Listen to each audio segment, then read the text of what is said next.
नमस्कार दोस्तों, मैं संदीप लॉयल आप सभी का लॉयल क्लासेज के ऑफिशियल यूट्यूब चैनल पे स्वागत करता हूं। हरियाणा पुलिस 1 नवंबर इवनिंग शिफ्ट 4th पेपर के सॉल्यूशन के साथ आप लोगों के बीच।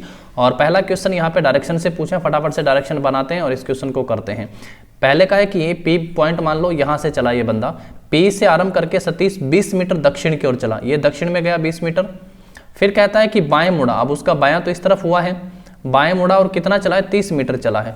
फिर बाएं मुड़ा यानी अब बायां इस साइड हुआ और वो यहाँ पहुंच चुका है, क्योंकि पैरेलल डिस्टेंसर वो जो 20 चल के आ चुका है।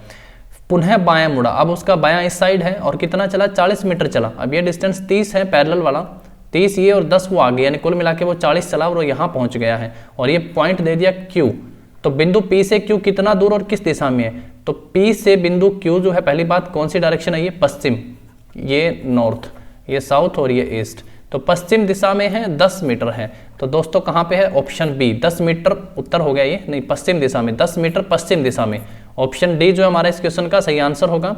नेक्स्ट देखो, एक 32 बिट संख्या सामान्यतः अवधियों के बीच 4 अष्टक के रूप में व्यक्त की जाती है, तो आईपी एड्रेस होता है। IP address is a 32 bit number normally expressed as 4 octet between the periods, option B हो जाएगा। भारत में संपत्ति का अधिकार, पहले आप लोगों को पता है ये मौलिक अधिकार में आता था, लेकिन फिर इसको हटा दिया गया और ये 300A अनुच्छेद में चला गया है, अब ये कॉन्स्टिट्यूशनल राइट हो गया है, ऑप्शन ए सही आंसर है हमारा। कानूनी अधिकार आप लोगों को पता भी है इस बारे में। ये क्वेश्चन इस पेपर में मैं आप लोगों से पूछ रहा हूँ। 4th क्वेश्चन नंबर 4, निम्नलिखित में से कौन पुलिस पदानुक्रम में द्वितीय सेकंड स्तर में आता है, कांस्टेबलरी, डीजीपी, डीएसपी और एसआई। बताओ, आप सब अपना आंसर करें, मैं यहाँ पे अपना आंसर ऑप्शन डी करता हूँ, आप लोग भी अपना आंसर बताइए, आप भी अपना आंसर यहाँ पे बताइएगा। चलिए 5वां क्वेश्चन देखते हैं, जरूरी नहीं है मैं सही बता रहा हूँ, आप लोग अपना आंसर कीजिएगा। 5वां क्वेश्चन 1/3.718 को अगर ये है आंसर, तो इसका आंसर क्या होगा। यहाँ देखो पॉइंट के बाद 1, 2, 3 और 4 डिजिट आगे चला गया, यहाँ 3 के बाद पॉइंट था, यहाँ पे 3 के आगे भी यहाँ पे 4 डिजिट पॉइंट आ गया है। कितना डिजिट, 4। इसको 10 की 4 से गुणा करवाओगे, कितना आंसर पाओगे, 10 की 4 से पॉइंट के बाद 4 डिजिट है, खत्म हो जाएगा, 2689। 2689 ऑप्शन जो है आपका यहाँ पे बी सही आंसर हो जाएगा। उसके बाद नेक्स्ट है अष्टांग संग्रह, किसने लिखा है भाई, तो वाघ भट्ट ने लिखा है। अष्टांग संग्रह किसने लिखा है, वाघ भट्ट ने। उसके बाद देखो नेक्स्ट क्वेश्चन है, निम्नलिखित में से कौन सा एक वायरस का प्रकार नहीं है, तो एंटीवायरस एक वायरस का प्रकार नहीं है। एंटीवायरस तो आप लोगों को पता है एक वायरस को डिटेक्ट करने वाला एक सॉफ्टवेयर टाइप है, तो एंटीवायरस नहीं है, ऑप्शन ए सही आंसर हो जाएगा, वायरस का प्रकार नहीं है। उसके बाद है नेक्स्ट, भारत किस वर्ष संयुक्त राष्ट्र का सदस्य बना था, भारत किस वर्ष संयुक्त राष्ट्र का सदस्य बना था। पहला ऑप्शन 1965 में, 1945 में या फिर 1991 में। 30 अक्टूबर 1945 ऑप्शन बी सही हो जाएगा। नेक्स्ट देखो, इनइक्वलिटी रिपोर्ट है 2021, India unequal health care story किसके द्वारा जारी की गई थी, तो ऑक्सफैम इंडिया के द्वारा जारी की गई थी, ऑप्शन डी सही आंसर हो जाएगा। उसके बाद नेक्स्ट, निम्नलिखित में से कौन सा डे न्यूट्रल प्लांट का उदाहरण है, तो कुकुम्बर जो है डे न्यूट्रल प्लांट का उदाहरण है, ऑप्शन ए सही आंसर हो जाएगा।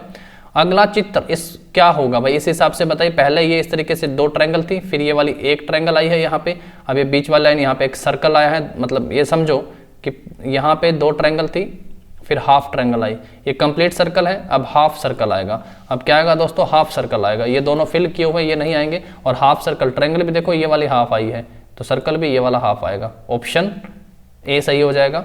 लुप्त संख्या ज्ञात करनी है 1/3, फिर 1/9, फिर 1/81, यानी 3 का स्क्वायर 9, 9 का स्क्वायर 81, अब 81 का स्क्वायर कर दीजिए, अब 81 का स्क्वायर क्या होगा, 65, 61, ऑप्शन ए सही आंसर हो जाएगा, आप निकाल के देख सकते हो। उसके बाद है नेक्स्ट क्वेश्चन, मेमोरी प्रबंधक एक प्रक्रिया को उपलब्ध आवंटित न होने वाली मेमोरी के सबसे बड़े खंड में रखता है। इन द मेमोरी मैनेजर भी कौन से मेमोरी मैनेजर रखता है, तो ऐसा तो वर्स्ट फिट हो जाएगा, worst fit the memory manager places a process in the largest block of unallocated memory available. उसके बाद है नेक्स्ट देखो, विश्व तंबाकू निषेध दिवस कब मनाया जाता है, तो विश्व तंबाकू निषेध दिवस 31 मई 31 मई को मनाया जाता है। उसके बाद है आईटी अधिनियम 2000 कब लागू हुआ था, आईटी अधिनियम 2000 कब लागू हुआ था, तो 17 अक्टूबर 2000 को, 17 अक्टूबर 2000 को लागू हुआ था, ऑप्शन ए में है ये। नेक्स्ट क्वेश्चन है, एक वस्तु का अंकित मूल्य 275 है, उसमें 5% की छूट देता है और उसे 4.5% का लाभ भी होता है। उसे कितने का लाभ होता है दोस्तों, 4.5% का लाभ होता है। तो वस्तु की वास्तविक लागत क्या थी, तो भाई कैसे निकालोगे इसको, देखो 275 मार्केट प्राइस है, उस पर 5% की छूट करके बेचेगा, यानी उसका 95% उसने बेचा, ये हुआ सेलिंग प्राइस। और सेलिंग प्राइस, कॉस्ट प्राइस जो है ये आपकी सीपी है, क्रय मूल्य जिसको बोला है, और उसके ऊपर उसको 4% का लाभ भी होता है। 4% का लाभ का मतलब है 104.5 और बटे में क्या हो गया 100। यहाँ से भी एसपी निकलता है और यहाँ से भी एसपी, दोनों केस में एसपी बराबर है तो आप इनको बराबर रख सकते हो। इसका पॉइंट खत्म करने के लिए आप नीचे 1000 लेके जा सकते हो। अब आपको यहाँ से कॉस्ट प्राइस निकालनी है दोस्तों, तो कैसे निकालोगे, 275 यहाँ पे है, देखो नीचे से नीचे 20 से 20 काट लो, 275 गुणा में 95 और ये 10 ऊपर चला गया, डिवाइड बाय में है 104 1045। आप जब इसको काटोगे तो ऑप्शन ए 250 सही आंसर आपका आ जाएगा। यहाँ पे कितना आ जाएगा 250, ये ध्यान रखिएगा। 275 को गुणा कराओगे 95 से और फिर उसको 1045 से भाग, ऊपर ये यहाँ पे कितना है 10 भी है, 250 आंसर होगा। नेक्स्ट है 18वां, 1 जनवरी 2011 से 31 दिसंबर 2015 तक कितने विषम दिन होंगे। देखो दोस्तों ऑड डेज फाइंड आउट करने का पेपर में क्वेश्चन पूछा जा रहा है। अब मान लो ऑड डेज का मतलब होता है 7 से भाग करने के बाद जितने दिन बचते हैं। अब मान लो कि मुझे करना है, जब वो मुझे पूछे 200 में ऑड डे बताओ, तो ऑड डे मतलब एक सप्ताह में 7 दिन होते हैं, 7 से मैंने भाग करा, 7 दूनी 14, 6 60 हुआ, 7 8 56, 4 जो शेष फल बचा तो मैं कहता 4 ऑड डे हैं। 1 जनवरी 2011 से 31 दिसंबर 2015 तक, और ये 1 और 31 दोनों दिन सम्मिलित हैं, यानी पूरा का पूरा साल 2011 का, पूरा साल 2012, फिर 13, 14 और 15, कुल मिला के 5 साल हुए। एक साल में 365 दिन, 5 साल में कितने हो गए हैं, इस तरीके से गुणा करवा लोगे। अच्छा 12 इसमें लीप ईयर भी आ चुका है आप लोगों का, तो एक लीप ईयर में कितने दिन होते हैं 366, तो इसको गुणा करवाने के बाद जो भी आंसर है उसमें क्या कर लोगे, एक ऐड कर लोगे। यही बात हुई। 5 5 25 का 5, 5 6 के 30 और 2 32 और 5 3 15 और 3 18, 1825 में एक ऐड करोगे 1826, इसको 7 से भाग करवाओगे, 7 दूनी 14, 4 42, 7 6 के 42, पूरा पूरा कटा है 260 पे। ये लास्ट वाला 6 भाग शेषफल बच गया, कितना शेषफल बच गया है 6, तो ऑड डे कितने आ गए हैं 6 आ गए, ऑप्शन ए सही आंसर हो गया है। अच्छा उसके बाद भी मैं आप लोगों को कहता हूँ, ये हो सकता है थोड़ा सा मैंने जल्दी में कैलकुलेशन गुणा भाग सही गलत कर दिया, पर तरीका आप लोग समझ गए होंगे। 5 साल के पूरे दिन लेने हैं, उसको 7 से भाग करोगे, जितना शेषफल बचेगा वो आपका आंसर होगा। बताइए क्वेश्चन 18 सही किया हुआ है क्या, तरीका आप समझ ही गए हैं ना। अब आगे देखो नेक्स्ट क्वेश्चन है, शेड्यूलिंग एक तकनीक लगाता है जैसे टाइम स्लाइसिंग कहते हैं, तो किसे कहते हैं भी शेड्यूलिंग की, किस टेक्निक को कहोगे, scheduling employees a technique called time slicing. दोस्तों क्या होगा इस क्वेश्चन का सही आंसर, तो इसका राउंड रोबिन, ऑप्शन बी सही आंसर हो जाएगा। अगला क्वेश्चन देखो, स्प्रिट और पानी के 20 किलोग्राम मिश्रण में 10% पानी है। अब 20 किलोग्राम में 10% पानी है, तो इसका मतलब कितना पानी है, 18 टोटल है मिश्रण, पानी और 2 पानी है, ठीक है ना। स्प्रिट 18 है और पानी है कितना भाई 2, तब भी किलोग्राम में ये हुआ। कितना पानी मिलाना चाहिए ताकि पानी का प्रतिशत 25% हो जाए। स्प्रिट तो रहेगा 18 ही, स्प्रिट तो कितना रहे 18 ही, कितना पानी मिलाएं कि ये जो है किसका भाई पानी मिलाना चाहिए ताकि पानी का प्रतिशत कुल का कितना हो जाए दोस्तों 25% हो जाए। ऑप्शन ले लो आप इसमें कि कितना पानी और मिलाया जाए, पानी मिलाना चाहिए कितना पानी, अब 4 पानी अगर और मिलाओगे, टोटल 20 था और 4 पानी मिलाया टोटल 24 हो चुका, 24 का 25% 6 होता है, और क्या अब 6 पानी हो चुका है 4 मिलाने पर, बिल्कुल हो चुका है, 2 पहले ही पानी था, 4 और हो चुका है 6। तो कई बार इस तरीके से आसानी से क्वेश्चन निकल जाते हैं ऑप्शन से भी, तो ये लॉजिक भी आप लोगों को लगा लेना चाहिए। उसके बाद है नेक्स्ट क्वेश्चन, नेक्स्ट देखो 22 नंबर क्वेश्चन क्या कहा है, यहाँ पे एक सीरीज बनाई गई है ए, फिर यहाँ पे एक छोड़ के फिर लिखा है बी, उसके बाद देखो फिर यहाँ पे वाई लिखा हुआ है और बी के बाद सी आता है, उसे छोड़ के यहाँ पे डी लिखा हुआ है, उसके बाद देखो फिर डब्ल्यू लिखा है, ई एफ 2 छोड़े हैं, जी आया। पहले देखो इन दोनों के बीच में क्या था 0 का गैप था, लगातार लिखा, फिर बी और डी के बीच में 1 का गैप था, उसके बाद डी और जी के बीच में 2 का गैप है। अब आगे कितने का गैप आएगा 3 का, यानी जी के बाद एच आई जे छोड़ के क्या आएगा दोस्तों के आएगा। अभी आप यहाँ से देखें अगर तो पहले क्या लिखा गया देखो जेड, अब अगर क्योंकि 2 क्वेश्चन मार्क हैं, पहले यहाँ क्या लिखा है जेड लिखा है, फिर वाई, जेड और वाई के बीच में कोई गैप नहीं है 0, उसके बाद डब्ल्यू लिखा है, डब्ल्यू और के बीच में एक्स होता है ना 1 का गैप। अब यहाँ पे भी सेम तरीके से यहाँ पे क्या आ जाएगा देखो दोस्तों टी लिखा हुआ है, पी के ओवर एस टी, यू और वी छोड़ के, अब यहाँ पे के साथ क्या आएगा पी आएगा, क्या बताओ P Q R S, Q R S 3 छोड़ के के पी, तो ऑप्शन सी सही आंसर हो जाएगा इस क्वेश्चन का। उसके बाद देखो नेक्स्ट क्वेश्चन जो है वो क्या पूछा हुआ है, विश्व वर्ल्ड हंगर इंडेक्स पे क्वेश्चन है नेक्स्ट। विश्व भूख सूचकांक 2020 में भारत का स्थान कौन सा था? 2021 का नहीं पूछा है दोस्तों, 2020 का पूछा हुआ है और इसमें स्थान था 94। कौन सा स्थान था इसमें? 94वां। ऑप्शन ए सही आंसर हो जाएगा। उसके बाद है नेक्स्ट क्वेश्चन, माइक्रोसॉफ्ट एक्सेल में चयनित सेल को एक भिन्न पृष्ठ पर खींचने के लिए किस कुंजी को नीचे लाएं और चयनित श्रेष्ठ को पृष्ठ लेबल पर खींचें? तो शिफ्ट दबाए रखते हैं ना हम लोग एक्सेल में, बताइए क्या शिफ्ट दबाए रखते हैं? ऑप्शन सी सही हो जाएगा। उसके बाद है जीमैक्स, एक सैन्य अभ्यास है भारत, जे का मतलब तो जापान हो गया है, जापान और इंडिया के बीच, तो ऑप्शन जो है हमारा यहाँ पे डी सही हो जाएगा।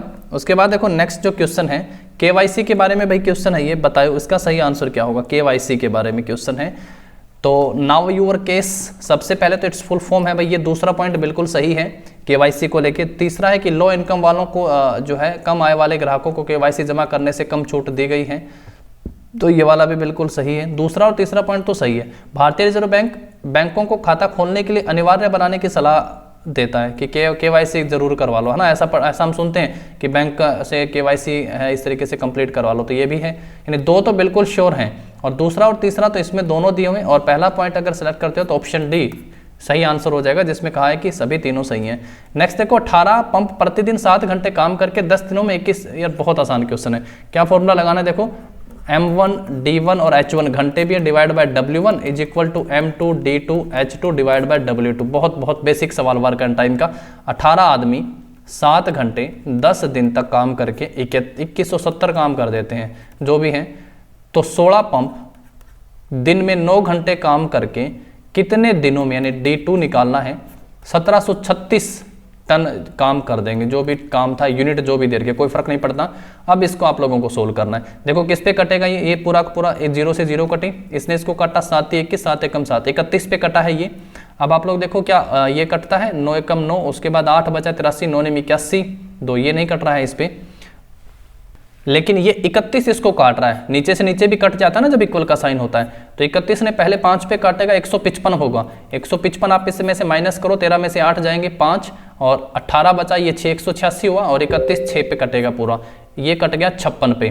कितने पे कट गया? 56 पे कट गया। अब देखो इस 9 ने इस 18 को 2 पे काटा, इस 2 ने इस 16 को 8 पे काटा, कितने पे काटा? 8 पे। इस 8 ने इस 56 को 7 पे काटा, नीचे 7 बच गया, तो दूसरे साइड आर पार गुणा करवाओगे 7। ऑप्शन सी क्या हो गया हमारा इस क्वेश्चन का सही आंसर हो गया। निम्नलिखित एक सार्थक शब्द बन सकता है यदि 2 अक्षर अपना स्थान परस्पर बदल लें, तो कौन से ऐसे 2 अक्षर हैं जो अपना स्थान परस्पर बदल लें, तो एक सार्थक शब्द यहाँ से बन जाता है। तो दोस्तों कौन सा हो जाएगा भाई, कौन से 2 बदल दें? अब हम लोग यहाँ पे बदल रहे हैं, देखो इसका विजन बनता है, इसका पीरियड बनता है, मिडल का और बनाते हैं, और बदले कौन से हैं? चौथा और छठा ऑप्शन डी। देखो चौथा MID लिखा, चौथा है E, ये बिल्कुल लास्ट में आएगा, और यहाँ पे लिख दिया मिडल LE, मिडल, ठीक है ना, ये मिडल बना। यहाँ पे देखो LET तो लिखा ही जाएगा, अब चौथा कौन सा है वो चला जाएगा छठे के स्थान पे यहाँ पे, और ये बन गया लेटर, ठीक है, तो ऑप्शन डी सही आंसर हो जाएगा इस क्वेश्चन का। उसके बाद है नेक्स्ट क्वेश्चन, एक गैल्वेनोमीटर एक परिपथ में, ये साइंस का न्यूमेरिकल है दोस्तों, इसका जिसने ऑप्शन सी करा है वो सही आंसर हो जाएगा। एक गैल्वेनोमीटर में परिपथ में कुल विद्युत का 5% जो टोटल करंट है सर्किट में पास होता है। The resistance of a galvanometer G, तो शंट रेजिस्टेंस कितना हो जाएगा? G/19, ऑप्शन सी सही हो जाएगा भाई इसका। CRP की धारा 304 किससे संबंधित है? तो ये है निश्चित मामलों में आरोपी को राज्य के खर्च या कानूनी सहायता प्रावधान करना, ऑप्शन डी से हो जाएगा इसका सही आंसर।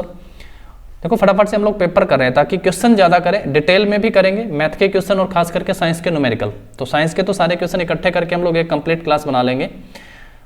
32वां A B से 2 गुना तेज है, B C से 3 गुना तेज है, C द्वारा आधे घंटे में तय की गई यात्रा A द्वारा कितने समय में कवर कर ली जाएगी? आधा नहीं है, 1.5 घंटा है, C को लगते हैं 1.5 घंटे, और जो B है वो क्या कहा है? B C से 3 गुना तेज है, जो जितना तेज होगा वो उतना कम समय लगेगा, 1.5 का 3 गुना कम होगा, आधा घंटा। आधा घंटे को लिख देते हैं भाई, कितना लिख दें आधे घंटे को? 30 मिनट लिख देते हैं, ये 1.5 घंटा था। अब A को देखो, A B से 2 गुना तेज है, तो B से आधा टाइम लगाएगा यानी 15 मिनट लगाएगा, ऑप्शन बी सही हो जाएगा इस क्वेश्चन का। एक कांच का आंतरिक कोण θ1 है, जल का θ2 है, और जल और कांच के पृष्ठ का क्रांतिक कोण जो है म्यू जी जो है ग्लास का यहाँ पे दिया है 3/2 और वाटर का दिया है म्यू क्रांतिक कोण 4/3, तो यहाँ थीटा जो है वो क्या होगा? ग्रेटर देन θ2 हो जाएगा भाई, ऑप्शन सी बिल्कुल सही आंसर होगा। टोक्यो पैरा ओलंपिक 2021 कि उद्घाटन समारोह में ध्वजाधारी कौन थे? तो टेकचंद थे भाई, ऑप्शन डी सही आंसर हो जाएगा। उसके बाद है नेक्स्ट क्वेश्चन, देखो 35 क्या पूछा है, मिट्टी में जल क्रांति से बचाने के लिए क्या किया जाता है? Water lodging in soil is avoided by use of manure होना चाहिए। फिर भी मैं आप लोगों से यहाँ से क्वेश्चन पूछूंगा 35 का, बताओ मैन्यूर सही है क्या? ए और बी की राशियों का अनुपात 4:3 है, उनके राशि का योग 700, बहुत आसान, इसको 400 मिले होंगे, इसको 300 मिले होंगे, तभी अनुपात 4:3 है। ए बी को कितनी राशि दे ताकि राशियों का अनुपात 1:1 हो जाए, बराबर बंट जाए? कितने रुपए देगा दोस्तों? 50 रुपए देगा, तब दोनों के पास इसके 50 चले जाएंगे, 350 बचेंगे, उसको 50 मिल जाएंगे, 350 हो जाएंगे, 1:1 में। ऑप्शन ए सही आंसर हो जाएगा। कोविड-19 में अपने पतियों हस्बैंड को खोने वाली महिलाओं की सहायता हेतु निम्नलिखित में से कौन सी राज्य सरकार ने एक विशेष मिशन वात्सल्य का आरंभ किया था? महाराष्ट्र ने किया था भाई मिशन वात्सल्य। नेक्स्ट क्वेश्चन है हमारा यहाँ पे, टिड्डी की हानिकारक अवस्था बताओ। Damaging stage of locust is, जो टिड्डियों की हानिकारक को क्या छोड़ती चलती है पीछे? लार्वा, बताओ लार्वा छोड़ती चलती है। ऑप्शन ए कौन कौन कह रहा है यहाँ पे सही आंसर? Option A. ब्रिज को अगर ये लिखा जा सकता है, ब्रिज का कोड अगर ये है, तो लेसन को कैसे लिखा जाएगा? अब मुझे यहाँ पे ना ये सारे अल्फाबेट जो है वही सेम है, लेकिन इनको आगे पीछे करके लिखा हुआ है। कैसे आगे करके? GDB, कहाँ पे है देखो G, उसके बाद ये D, उसके बाद ये B, GDB, उसके बाद क्या ERI, E लास्ट वाला है, फिर RI, है ना?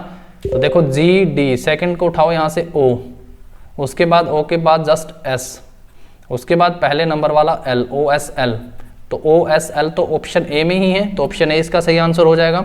नेक्स्ट देखो, माइक्रोसॉफ्ट वर्ड 2003 में दस्तावेजों का डिफॉल्ट क्या होता था? .doc, डॉक, ऑप्शन ए सही हो जाएगा। एक अष्टभुज में विकर्णों की संख्या कितनी होगी? बहुत, ऑक्टागन में कितने डायगोनल होंगे भाई? ऑक्टागन में डायगोनल की संख्या 20। नेक्स्ट देखो, आगन्य इग्निशियस चट्टान होते हैं, इग्निशियस रॉक, देखो मतलब ज्योग्राफी बहुत अच्छी पूछी है इस पेपर में, बहुत अच्छी ज्योग्राफी। 2 क्वेश्चन तो इन चट्टानों से पूछे हैं।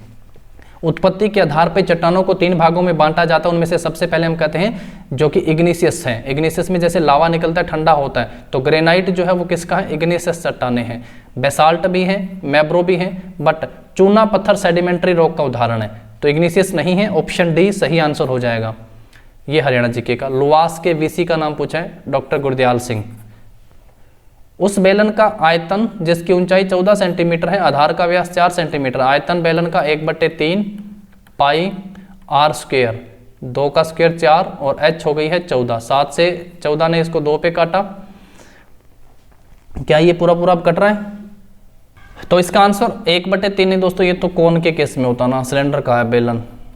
गुणा करवा दो, 4 दूनी 8, 22 8 176, ऑप्शन बी सही आंसर हो जाएगा। वॉल्यूम ऑफ सिलेंडर क्या होगा? Pi r square h, 1/3 pi r square वाला तो कौन का फॉर्मूला होता है, कौन शंकु जिसको बोलते हो। पिरामिड को ये कोड दिया है, पी देखो 16 नंबर पे आता है तो ये 16 लिखा है, वाई 25 पे आता है, ये 25 लिखा है। अब देखो डी 4 पे आता है, किंग के 11 पे आता है, आई 9 पे आता है, एन 14 पे आता है, जी 7 पे आता है, तो 11 9 14 7, 11 9 कहाँ है? 11 9 14 7, ऑप्शन सी सही हो जाएगा। नेक्स्ट देखो, WML का मतलब क्या है? WML की फुल फॉर्म पूछी है, अभी कंप्यूटर से जुड़ी कुछ important full form, internet network से जुड़ी हुई पूछ रहे हैं। वायरलेस मार्कअप लैंग्वेज हो जाएगा, वायरलेस मार्कअप लैंग्वेज 46 का, ऑप्शन ए। नेक्स्ट क्वेश्चन है, उरुग्वे गोल प्राक्रमण से संबंधित है। उरुग्वे राउंड नेगोशिएशन WTO से संबंधित है। WTO पे अब तक 4-5 क्वेश्चन पेपरों में पूछे जा चुके हैं भाई। गायों में प्रजनन के दौरान चक्रीय परिवर्तन क्या कहलाता है? गायों में प्रजनन के दौरान चक्रीय परिवर्तन क्या कहलाता है? मध चक्र, ओस्ट्रस साइकिल। एक संख्या अपने 1/7 से 14 अधिक है, 1/7 का 14 अधिक वो संख्या है, यही बात हो गई है। x को इधर लेके आएंगे, इसको उधर लेके जाएंगे, 7x में से 1x घटेगा, 6x/14, 14 गुणा 7, निकालो क्या होगी संख्या, क्या हो जाएगा आंसर? एक संख्या 1/7 से, अच्छा 84 अधिक है, 14 नहीं 84 अधिक है, निकालो। ये x/7 दूसरी साइड जाके माइनस हो जाएगा, एलसीएम लोगे, 7x में से 1x जाएगा, 6x/7 बचेगा, कितना? 6x/7 बराबर 84, 6 इसको काटेगा, 14 6 के 84, भाग का 7 14 को गुणा कराएगा, 98 आ जाएगा। कितनी है दोस्तों संख्या? 98, ऑप्शन डी सही हो जाएगा। महान मंदी कब शुरू हुई थी भी महानबंदी? 1929, 1929 में। क्या हो जाएगा ऑप्शन इसका? डी सही आंसर हो जाएगा। नीना अपनी माँ को बताए समय से 3 दिन पहले घर लौटती है क्या? 3 day earlier than time she told her mother। Neena की बहन वीना जिस दिन नीना का वापस, तो ये थोड़ा सा दिखाई नहीं दे रहा है भाई हिंदी में, आप देखिए इसको इंग्लिश में देखो। नीना रिटर्न 3 day आफ्टर, भाई इस दिन आना था उनको, ठीक है, ये जो भी वार था यहाँ पे, लेकिन इससे 3 दिन पहले जो है वो पहुंची हैं नीना।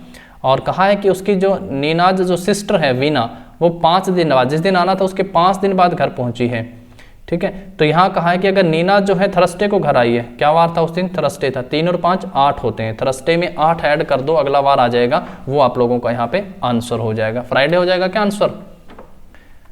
चलिए नेक्स्ट क्वेश्चन है, निम्नलिखित में से कौन से पादपों में जल संवाहक उत्तक होता है? भाई कौन सा होता है जो प्लांट में? एक होता है जाइलम, एक होता है फ्लोएम।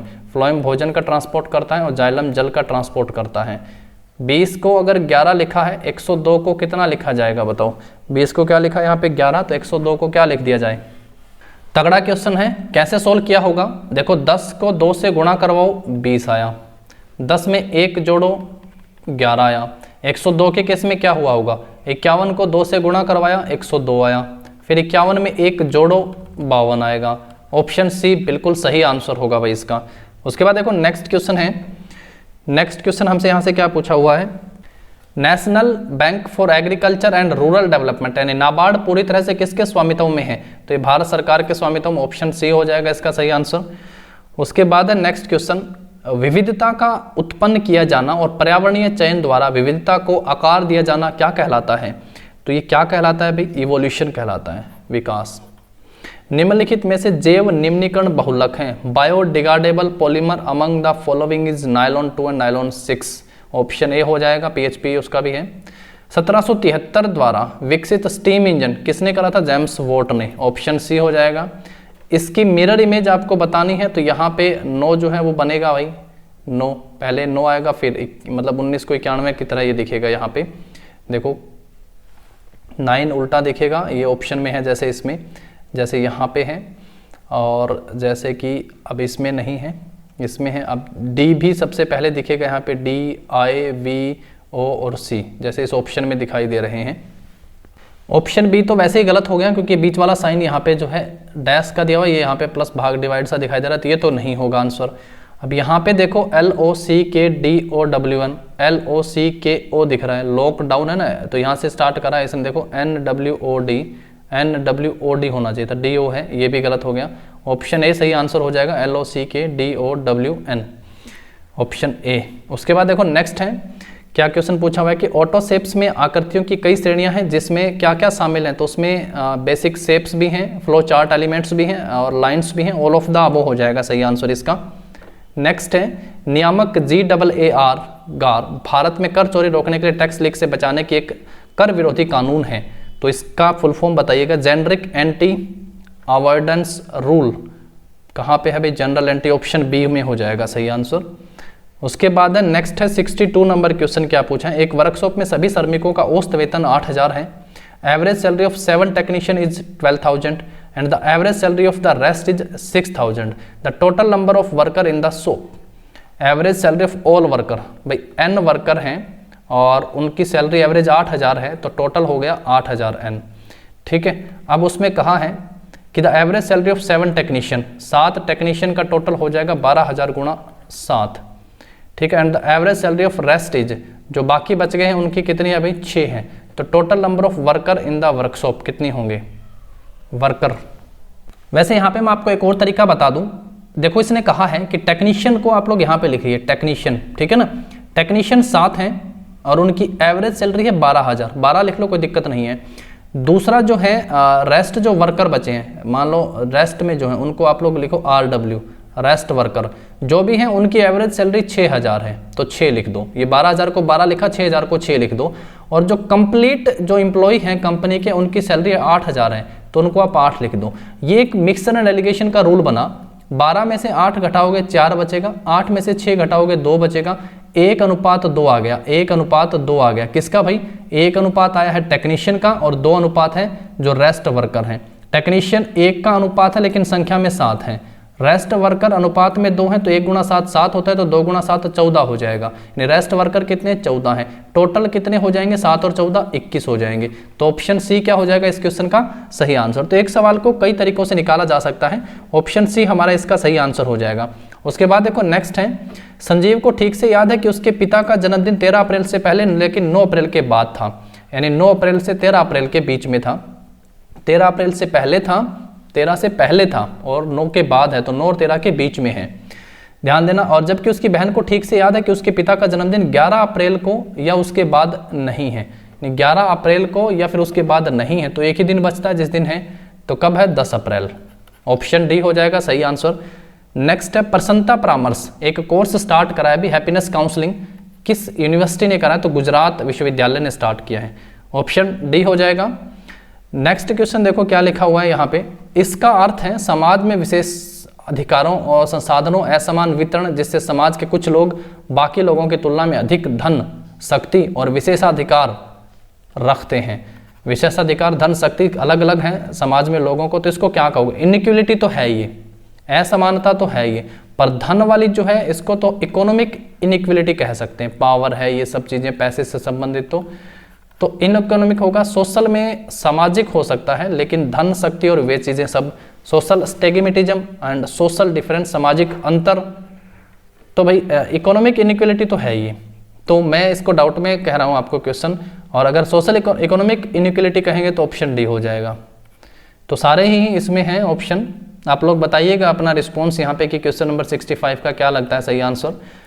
नेक्स्ट देखो यहाँ पे जॉर्ज ने मैरी के साथ भागीदारी की है, यहाँ पे पार्टनर हैं, जबकि टेड को ANN और ADNA को जॉन या फिर इनके साथ साथी का चयन करना था, उसने किसको चुना होगा। बहुत अच्छा सवाल है। रीजनिंग का मैं तो कहता हूँ खाली बैठे हो तो HSSC की रीजनिंग भी आजकल खतरनाक आती है ना। जॉर्ज ने मैरी को चुना तो टेड किसे चुनेगा, तो कैसे करोगे। जॉर्ज जी आता है, जी कितने पे आता है अभी देखो 7 पे आता है जी, उसके बाद E 5 पे आता है, O 15 पे आता है, R 18 पे है, G 7 पे है, E 5 पे, ऐड करो 5 और 5 10, 15 और 10 25, 25 और 25 50, 50 और 7 57 बनते हैं। अच्छा मैरी का देखो कितने पे आता है, M 13 पे, A 1 पे आता है, R 18 पे आता है और Y 25 पे आता है, ऐसा ही है क्या। और कितने हो गए हैं ये देखो, अब उसके बाद काउंट करो, 25 और 18 को करो पहले 43 और 43 और 14 57, मतलब कि इनके अल्फ़ाबेट का कोड 57 बनता है। अब आप चूज कर ही लोगे, T 20 पे आता है, E 5 पे आता है, D 4 पे आता है, ये बन गया टोटल 29। अब देखो बाकी किन का 29 बनता है, टेड का 29 है, एक बहुत आसान ऑप्शन है NA N 14 14 14 28 और A 1 29, तो N ऑप्शन डी सही हो जाएगा। रूपांतरीकरण चट्टान में बता रहा था आपको, मेटामॉर्फिक का पूछा है, देखो मेटामॉर्फिक में M आता है और M से मार्बल आता है, संगमरमर। रूपांतरित चट्टान का उदाहरण क्या दोस्तों, संगमरमर है। थोड़ा सा ज्योग्राफी पढ़ी होती तो ये क्वेश्चन होता, पर बहुत बहुत ज़्यादा खतरनाक लेवल का पूछा है भाई पेपर ये सारे के सारे। खैर नेक्स्ट है, समताप मंडल में ओजोन की मात्रा की कमी होना ओजोन डिप्लीशन कहलाता है। ओजोन की मात्रा की कमी होना क्या कहलाएगा, ozone depletion. Insert dialog box है, इंसर्ट डायलॉग बॉक्स दिया हुआ है और विकल्प सेल को दाएं सरकाने के लिए उसके स्थान पर सेल को टिकाने के लिए किसका यूज करते हो, तो शिफ्ट सेल राइट हो जाना चाहिए भाई, ऑप्शन बी। बताओ 69 का। मेंढक में निषेचन किस प्रकार का उदाहरण है, मेंढक में निषेचन बाहरी एक्सटर्नल। किस शहर को जापान का मैनचेस्टर कहा जाता है, ओसाका को जापान का मैनचेस्टर कहा जाता है। 8 6 8 का 9 6 का 7 4 का 5 5 का 6 6 का 7 4 का 5 7 का 8 8 का 9 7 का 8 8 का 9 89, ऑप्शन डी। निम्नलिखित में से उपधातु कौन सी है, तो टेलुरियम। टेलुरियम जो है क्या है आपकी उपधातु, मेटालॉइड, ऑप्शन बी हो जाएगा सही आंसर। निम्नलिखित में से कौन से युग्म हरित ग्रह प्रभाव का मुख्य कारण है, कार्बन डाइऑक्साइड और ओजोन, कार्बन डाइऑक्साइड और ओजोन, ऑप्शन ए। विश्व का दूसरा सबसे बड़ा, ये पहले पेपर में पूछा था कि भारत का विश्व में फल और सब्जी के उत्पादन में कौन सा स्थान है, तो दूसरा स्थान है। यहाँ पूछता है दूसरा स्थान किस देश का है, तो भारत का है। यदि पंचायतें भंग हो जाए तो कितने महीने के अंदर इलेक्शन होने होते हैं दोस्तों, 6 महीने के अंदर इलेक्शन होने होते हैं। समस्त ग्रह की अनुवांशिकता और सभी संसाधनों का समग्रता क्या कहलाता है, इन्वायरमेंट कहलाता है, ऑप्शन डी हो जाएगा 77 का। निम्नलिखित में से कौन सा सोना चांदी प्लेटिनम आदि जैसी धातुओं से बनी कीमती वस्तुओं पर आधिकारिक चिन्ह, उसको हॉलमार्क कहते हैं, है ना, हॉलमार्क वाला सोना लोग कहते हैं ना। तो क्या हो जाएगा ऑप्शन ए। लोकसभा अध्यक्ष के बारे में बताऊं, लोकसभा के सदस्यों द्वारा चुने जाते हैं, अपना निर्णायक वोट डालते हैं भाई, क्या हो जाए जब 50-50 हो जाए, और 50-50 कौन सा अनुच्छेद है 100, थोड़ा तरीके से याद करोगे तो सही होगा। 50-50 ये दोनों सही है, उपरोक्त सभी हो जाएगा। नेक्स्ट है क्वेश्चन, 20वीं शताब्दी के डार्विन अर्नस्ट मेयर को कहा जाता है। 20वीं शताब्दी के डार्विन कौन है? Ernst Mayr. निम्नलिखित में से किसे विश्व स्वास्थ्य संगठन WHO का पहला मुख्य वैज्ञानिक नियुक्त किया गया है? तो सौम्या स्वामीनाथन, ऑप्शन सी हो जाएगा। राष्ट्रपति राज्यसभा में कितने सदस्यों को नियुक्त कर सकते हैं? 12, ऑप्शन ए हो जाएगा सही आंसर। ये 1 दिसंबर 1991 को पहला रविवार था, दिसंबर 1991 को चौथा रविवार कब होगा भाई? 1 के बाद 8 को होगा, फिर 15 को होगा, फिर 22 को होगा, है ना। पहला रविवार पूछा है, दिसंबर का चौथा मंगलवार पूछा है दोस्तों, तो 22 को चौथा रविवार होगा, फिर 23 को क्या होगा? सोमवार, और 24 को मंगलवार, ऑप्शन सी। अभी तक अभिलेखित जीव प्रजातियों की प्रतिशतता कितनी है? 70% से अधिक, ऑप्शन सी 70% से अधिक। सूचनीय रोगों के बारे में, जो नोटिफाइबल डिजीज होती हैं उनके बारे में, पहला एक सूचनीय रोग वह है जो विधि द्वारा सरकारी प्राधिकारियों को सूचित किया जाना, ऑप्शन ए भी सही है। WHO वाला भी सही है कि 1969 को वैश्विक निगरानी और सलाहकार भूमिका सहित सहायता करने के लिए WHO को रिपोर्ट करनी होती है। दोनों विकल्प सही हैं 85 का, तो ऑप्शन डी जो है इसका क्या हो जाएगा? हमारा सही आंसर हो जाएगा। नेक्स्ट देखो क्या कहा है, नियमित रूप से निर्धारित कार्यक्रम के लिए एक साथ आने वाले लोगों को क्या कहा जाता है? एक साथ आने वाले लोगों को क्या कहा जाता है भाई? एक साथ आते हैं तो पारंपरिक कन्वेंशनल क्राउड कहलाएगा, पारंपरिक, ऑप्शन सी। जब मांग की मूल्य नम्यता इलास्टिसिटी 1 से अधिक हो, 1 पे होती है तो 0 कहते हैं हम, पॉजिटिव में चला जाएगा 1 से अधिक तो धनात्मक, 1 से कम हो जाएगा तो ऋणात्मकता, है ना। अब इकोनॉमिक्स वाले तो ना डाउट में रहा और क्वेश्चन, अब ऑफिशियल आए तभी आप लोग करें, बाकी सब ऑलरेडी जो बताए ना वो सारे सही हैं। अब देखो इतनी बड़ी स्टेटमेंट लिखी है यहाँ पे, PQRST UV Z 8 मित्र हैं, अलग अलग इंजीनियरिंग कॉलेज है ना, इतनी रीजनिंग का सवाल देने की क्या ज़रूरत थी? अब बच्चे इस लेवल की तैयारी नहीं कर रहे थे तो कैसे करोगे? 8 अलग अलग कॉलेज दिए हो, मैकेनिकल, इलेक्ट्रिकल, इलेक्ट्रॉनिक्स, जिनमें से 2 कम से कम 3 से अधिक नहीं पढ़ रहे हैं। मैं इसको सोल्व करता हूँ और आप लोगों को आंसर बताता हूँ। देखो तो दोस्तों ये अरेंजमेंट बनेगा इसका कुछ, ये बैंक PO में पूछा गया था क्वेश्चन भी, बहुत मतलब कि अच्छे लेवल के क्वेश्चन यहाँ पे दे रखे थे। क्या कहा है कि 3 कॉलेज हैं ABC और वहाँ पे 3 सब्जेक्ट, 3 ब्रांच हैं, मैकेनिकल, इलेक्ट्रॉनिक्स और इलेक्ट्रिकल, और इस तरीके से आपको बैठाते जाना है। जैसे यहाँ कहते हैं ना W कॉलेज B में इलेक्ट्रॉनिक्स पढ़ता है, तो हमने यहाँ पे बैठा दिया है कि W जो है कॉलेज B में और ये इलेक्ट्रॉनिक्स यहाँ पे पढ़ता है, सॉरी इलेक्ट्रिकल पढ़ता है, और केवल T के साथ है जो कि मैकेनिकल है, केवल T के साथ, तो इसमें केवल 2 हैं। कुछ इस तरीके से अब क्वेश्चन करो Q कौन सा विषय पढ़ता है, तो देखो ये रहा Q आपका यहाँ पे, और Q किस कॉलेज में है? C में है, और विषय कौन सा है सबसे ऊपर यहाँ पे? इलेक्ट्रिकल। तो Q कौन सा विषय पढ़ता है दोस्तों? इलेक्ट्रिकल विषय पढ़ता है, इलेक्ट्रिकल हो जाएगा ऑप्शन बी। कौन से कॉलेज में कम से कम एक विद्यार्थी मैकेनिकल की पढ़ाई करता है? कौन से कॉलेज में भी? मैकेनिकल में देखो तीनों कॉलेजेस में बच्चे हैं, मैकेनिकल में तीनों कॉलेजेस में बच्चे हैं, तो ABC सभी हो जाएगा। निम्नलिखित में से विद्यार्थी कॉलेज विशेषज्ञता को कौन सा संयोजन सही है? BW इलेक्ट्रिकल सही है क्या? देखो B और W इलेक्ट्रिकल, B कॉलेज में W के पास इलेक्ट्रिकल है, ये बात तो सही है। C कॉलेज R के पास इलेक्ट्रॉनिक्स, क्या ये सही है? और मतलब मैच करके देख सकते हो, C कॉलेज में R के पास तो मैकेनिकल है, मतलब ये सही नहीं है। तो इसका क्वेश्चन का तो ऑप्शन ए सही आंसर हो जाएगा। उसके बाद हिंदी वाले क्वेश्चन और करते हैं। देखो वैसे डेकोरियम अशिष्टतापूर्ण होता है, तो इसका जो हो जाएगा डिसेंसी हो जाएगा, शिष्टता वाला, डिसेंसी, फोर्जरी, कंक्लूजन और डेमिस। तो ये थोड़ा ध्यान रखना है भाई, इंग्लिश में भी अच्छे खासी वोकैब, अच्छे लेवल के क्वेश्चन थे, सारे के सारे क्वेश्चनों का लेवल तो मतलब कि फाड़ू था भाई, सब में बहुत मतलब कि अच्छे खासे क्वेश्चन यहाँ पे पूछे हुए हैं। हिंदी में देखो क्रिया से आज्ञा, उपदेश, निषेध आदि का बोध होता है, वो कौन सी क्रिया कहलाती है? तो उसे आज्ञार्थ क्रिया कहते हैं, ऑप्शन बी। उसके बाद है भाई विकारी कृदंत के प्रकार बताइए भाई, डाउट में रहो, मैं तो 5 होते हैं क्या कृदंत के प्रकार? बताइएगा 97 जिसको पता है सही।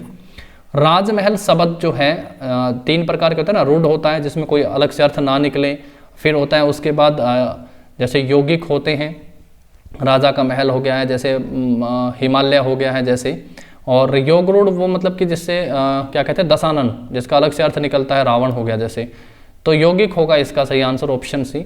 2 भिन्न भिन्न व्यंजनों के परस्पर मेल से जो व्यंजन बनता है उसको क्या कहते हैं? संयुक्त व्यंजन कहते हैं, ऑप्शन सी हो जाएगा। जिसके आने की तिथि निश्चित न हो, मतलब अतिथि होते हैं, कुछ नहीं पता होता अतिथि कब आ जाए, अतिथि ऑप्शन बी हो जाना चाहिए सही इसका। तो ये इस पेपर के क्वेश्चन थे। लगभग इंग्लिश के अलावा हमने यहाँ पे 10 के करीबन क्वेश्चनों को स्किप किया है, छोड़ के चले जो डाउट वाले थे, और कुछ क्वेश्चन मैंने आप लोगों से यहाँ से पूछे भी हैं। बाकी जितने भी हैं ऑलमोस्ट यहाँ पे सही है। फिर भी मानवीय गलतियाँ को नकारा नहीं जा सकता। अगर किसी प्रकार की कोई गलती हुई है और ऐसी अगर हमने चेष्टा की है तो उसके लिए आपसे माफ़ी चाहेंगे, और उसको ये तय है कि उसको हम लोग रेक्टिफाई जरूर कर लेंगे। किसी भी प्रकार की कोई गलत चीज़ नहीं बताई जाएगी, उसको हम लोग रेक्टिफाई कर लेंगे और कमेंट में उसको पिन भी कर देंगे। और जैसे ही आंसर की आती है तो उन डाउट वाले सभी चीज़ों को एक साथ हम असेंबल करके करेंगे। चलिए, आज के इस पेपर में हमने कंप्लीट सॉल्यूशन करा। अगर आपको लगे कंटेंट वैल्यूएबल है तो वीडियो को लाइक और शेयर जरूर कर दीजिएगा। चैनल को सब्सक्राइब करना ना भूलें। Thank you.